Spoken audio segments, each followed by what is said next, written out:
বা যত ভক্ত আসছে প্রত্যেকের হাতে আর কিছু থাকুক না থাকুক পান্না আর কলা কিন্তু থাকেই থাকে। বাড়িতে কোনো কিছু চালান করে দিয়েছে কিংবা শ্মশানে ছাই ফেলে রেখে গেছে।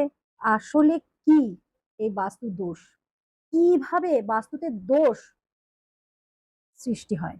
উত্তর দেওয়ালটা যদি পুরোটাই কারেন্টের তার থাকে কিংবা মিটার ঘর থাকে কিংবা রান্নাঘর থাকে তাহলে দেখবে একটা সমস্যা নয়। বিজনেস তো নষ্ট হবেই হবে, অনিবার্য। হাজার প্রচেষ্টা করে পান্না তুমি প্রচন্ড দামি পান্না নিয়ে নাও, লাভ এখনো পাওনি।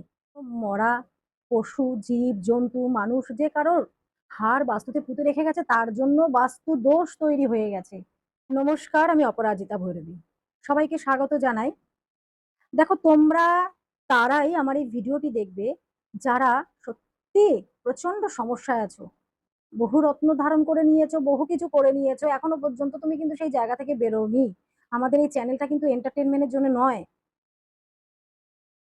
অনেক কিছু পেয়ে যাচ্ছ তোমরা এই চ্যানেলে, সর্বশান্ত হয়ে গেছো, অনেক রোগ ব্যাধিতে ভুগছো, বিভিন্ন কিছু করেছো তাও কোনো কিছু সমাধান পাচ্ছ না। তুমি হয়তো কোনো তান্ত্রিকের কাছে গেলে, সে তোমাকে বলল তোমার বাড়িতে বাস্তু দোষ আছে, তোমার বাড়িতে কোনো কিছু চালান করে দিয়েছে কিংবা শ্মশানে ছাই ফেলে রেখে গেছে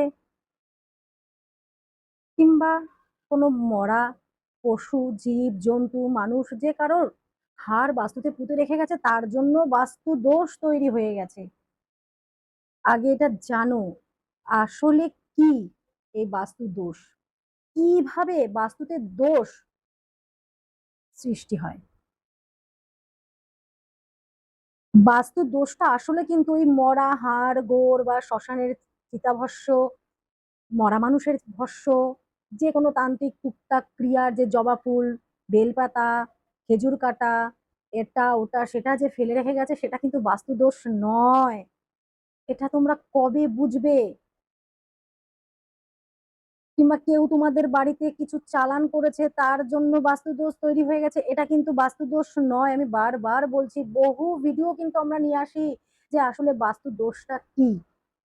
তাহলে আজ জেনে নাও আসলে বাস্তু দোষটা কি, যেটা নাকি তোমরা এখনো জানোই না। তত্ত্ব হয়তো জানোই না, এই তত্ত্ব কি?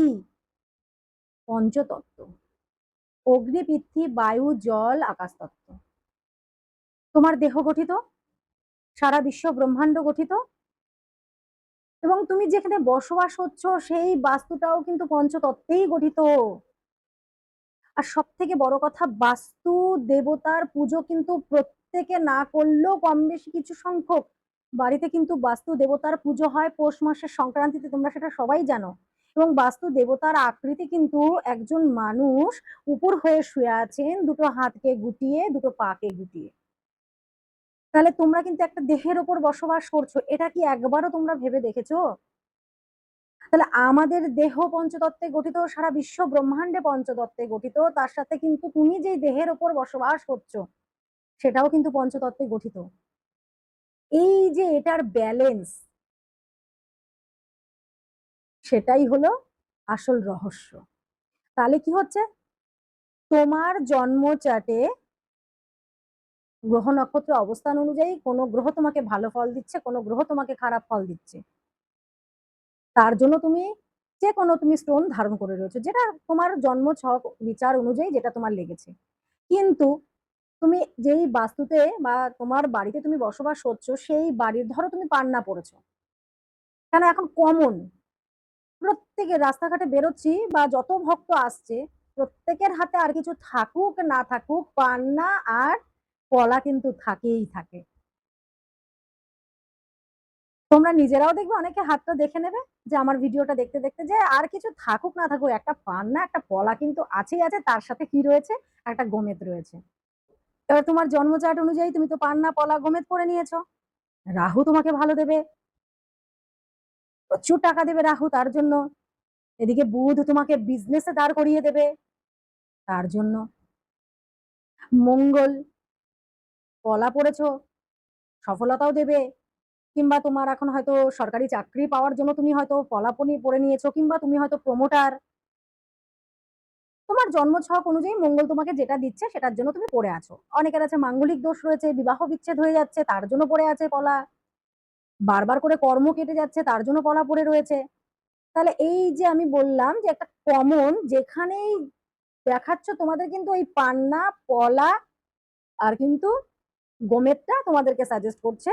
এবং যত ভক্ত মন্দিরে আসে এবং আমরা যত বাস্তু ভিজিট করতে যাচ্ছি, প্রত্যেকের হাতে কম বেশি দেখেছি, আর বেশি কম তো নয়, বেশি সংখ্যকই দেখেছি পান্না, পলা, গোমেদ। তাহলে এইবার তোমার জন্মছক তোমাকে সাপোর্ট করলো না, কিন্তু কে তোমাকে সাপোর্ট করবে? তোমার বাস্তু। কারণ জন্ম চার্ট অনুযায়ী তোমার মঙ্গল গ্রহ যে রয়েছেন যেই হাউসে, এটা একটা হাউস। আমাদের জন্ম চার্টটা কিন্তু আমরা হাউস বলি বা ভাব বলি, এটা প্রত্যেকেই জানো। তাহলে তোমার কিন্তু নিজস্ব একটা হাউস রয়েছে। কথায় বলে না, বাড়িতে বসে বসে তুই ভাবতে থাক।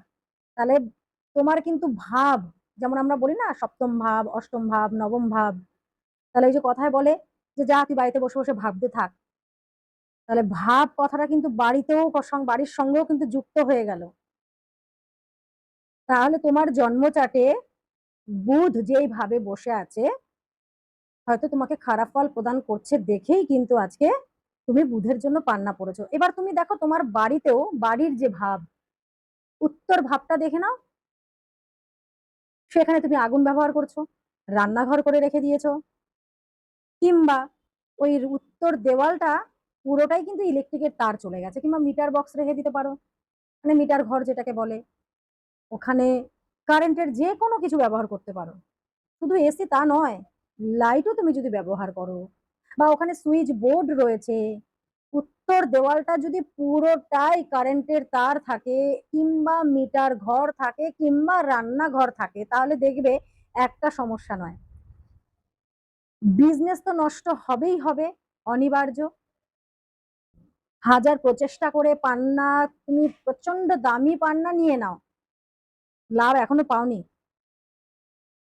বিজনেস তো নষ্ট হবেই হবে। তার সাথে নার্ভের প্রবলেম চলে আসবে, বুধের অন্তর্দশা, প্রত্যন্তর্দশা, মহাদশা যদি বুধ তার নেগেটিভ হয়, বক্রি কিংবা দগ্ধ যদি থাকে, নার্ভের সমস্যা আসবেই আসবে। বিজনেস খালি ডাউন হতে থাকবে, কিছুতেই গ্রো করতে পারবে না। এটা হলো বাস্তু দোষ, যেখানে আমরা তথ্যকে বিগড়ে দিয়েছি। কিরকম? যে উত্তর দিক আমরা প্রত্যেকেই জানি বুধের দিক, রং সবুজ, এটা প্রত্যেকেই কমন। উত্তর দিক মানে হচ্ছে বুধের দিক, রং সবুজ, এবং সেদিকটা জল তত্ত্ব। তো সেই জায়গায় দাঁড়িয়ে জল তত্ত্ব যেখানে আছে সেখানে কিন্তু তুমি আগুন তত্ত্ব টেনে নিয়ে গেছো।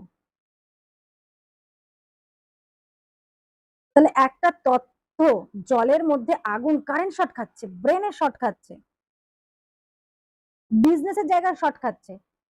আমরা জল হাতে কারেন্টের সুইচ ধরলে দেখবে শর্ট খাই আমরা, তাই তো, কারেন্ট শর্ট লাগে।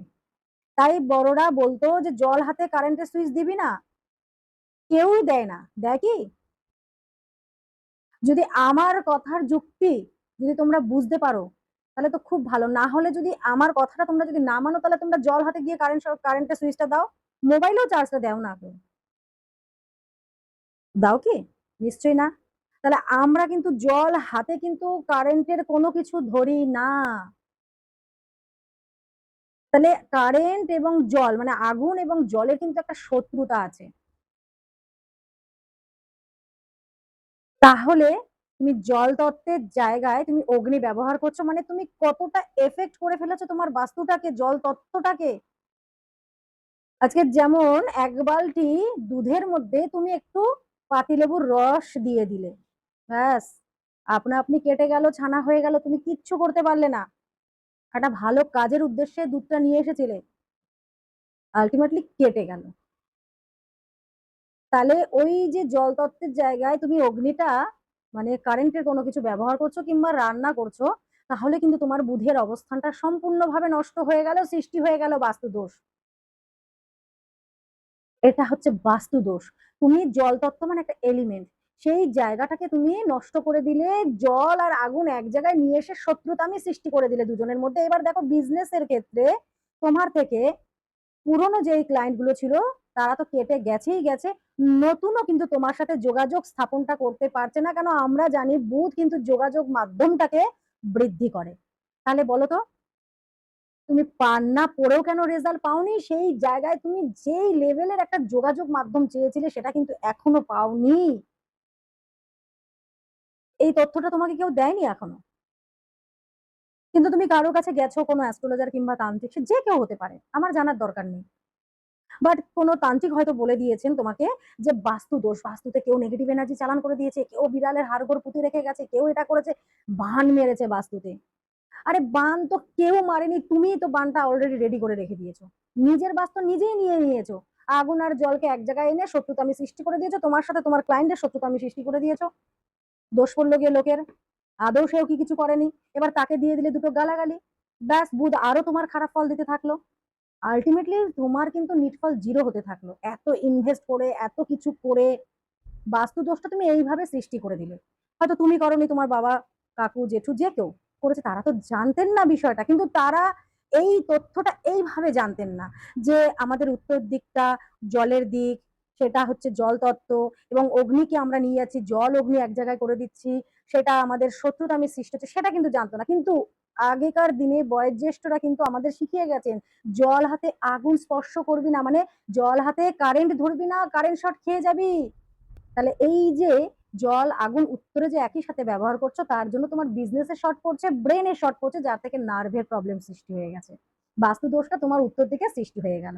এটা হলো বাস্তু দোষ। আসলে বাস্তু দোষ, বাস্তুতে এলিমেন্ট যদি, তথ্য যদি ঠিক না থাকে যেদিকে যেটা, সেটা সেখানে কিন্তু বাস্তু দোষ সৃষ্টি হতে থাকে দীর্ঘদিন। এবার সেই বাড়ির ওই যার বুধের অবস্থান ভালো নয়, বা বুধ তার জন্মচাটে নেগেটিভ, তার কিন্তু এই সমস্যাটা বেশি হবে। এবার কারো না কারো বাড়িতে তো একের অধিক তো মানুষে বসবাস করে। এবার তার দেখবে জেনারেশন অনুযায়ী বা তার সময় অনুযায়ী, বয়স অনুযায়ী কিন্তু কি হচ্ছে, আমাদের প্রত্যেকেরই তো দশা অন্তর্দশা প্রত্যন্ত দশা আসে, সে কিন্তু সেই সময় ভুগতে শুরু করে দিল। কোথা থেকে হলো কেউ বুঝতে পারলো না। তাহলে সমস্যা সৃষ্টি কোথা থেকে? বুধের সমস্যা সৃষ্টি কোথা থেকে? মানে জন্মচাটে বুধ খারাপ। ঠিক কিভাবে করবে জানো না, যাচ্ছ, পান্না লাগবে বলে দিচ্ছে, পড়ে নিচ্ছ।